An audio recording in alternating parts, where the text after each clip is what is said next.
नमस्कार, आप देख रहे हैं शिक्षा बाई आकांक्षा। मैं हूं आपके साथ आकांक्षा वर्मा। तो चलिए शुरुआत करते हैं आज की कहानी की, जिसका शीर्षक है नन्हा शेर और जंगल का राजा।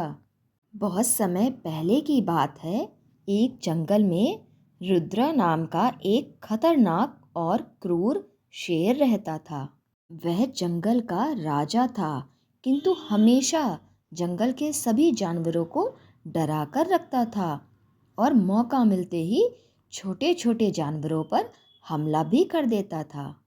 उसी जंगल में वीरू नाम का एक नन्हा सा और प्यारा सा शेर भी रहता था, जो हमेशा सभी जानवरों को बराबरी का हक देता था। वीरू बहुत ही दयालु और समझदार था। वह चाहता था कि जंगल में हमेशा शांति और प्रेम बना रहे। एक दिन सभी जानवर रुद्रा शेर के पास गए और बोले कि महाराज, हम पर दया करें, हमें हमेशा डर के साए में ना रखें, हम आपकी प्रजा हैं। लेकिन रुद्रा शेर जोर से दहाड़ते हुए बोला कि मैं इस जंगल का राजा हूँ, मुझे जो सही लगेगा मैं वो ही करूँगा। सभी जानवर बहुत दुखी हो गए। वे ऐसे राजा की चाह रखते थे जो बहुत दयालु हो और उनका हमेशा ख्याल रखे, ना कि उन्हें डराए। जब नन्हे वीरू को यह सब पता लगा तो उसने हिम्मत करके कहा कि एक राजा को राजा बने रहने का कोई अधिकार नहीं अगर वह अपने प्रजा की रक्षा नहीं कर सकता। वीरू की बात सुनकर सभी जानवर चौंक गए, क्योंकि किसी ने भी रुद्रा को इस तरह चुनौती देने की हिम्मत नहीं की थी। जब रुद्रा शेर को यह सब पता लगा तो उसने वीरू से कहा कि तुम जैसे नन्हे शेर में मुझे हराने की हिम्मत नहीं है, और अगर तुमने मुझे हरा दिया तो मैं जंगल की राजगद्दी छोड़ दूंगा।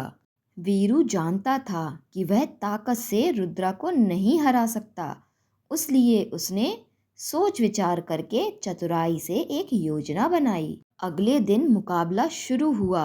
सभी जानवर यह देखने के लिए इकट्ठा हो गए कि अब आगे क्या होगा। वीरू ने रुद्रा से कहा कि अगर तुम सच में इतने बड़े शेर हो तो तुम क्या इस पहाड़ पर चढ़ सकते हो? रुद्रा ने अपनी ताकत दिखाने के लिए तुरंत पहाड़ पर चढ़ने की कोशिश की, किंतु वह इतना भारी था कि पहाड़ पर चढ़ ही नहीं सका। फिर वीरू ने छलांग लगाई और फुर्ती से पहाड़ चढ़ गया।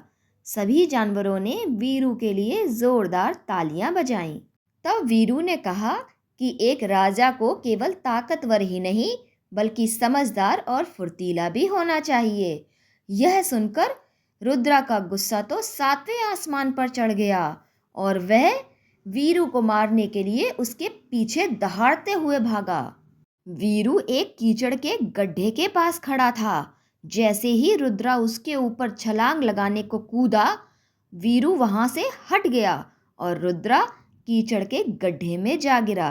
सभी जानवर उसे देखकर जोर जोर से हंसने लगे। बाहर निकलकर रुद्रा बहुत शर्मिंदा हुआ और बोला, मुझे अपनी गलती का एहसास हो गया है। एक राजा को ताकतवर ही नहीं बल्कि दयालु भी होना चाहिए। इसके बाद रुद्रा ने अपने राजा का पद छोड़ दिया और प्यारे से वीरू को जंगल का नया राजा बना दिया। वीरू ने वादा किया कि अब से जंगल में सभी जानवर शांति और प्यार से रहेंगे, कोई भी किसी को डराएगा नहीं। यह सुनकर सभी जानवर वीरू की जय जयकार करने लगे। इस कहानी से हमें यह सीख मिलती है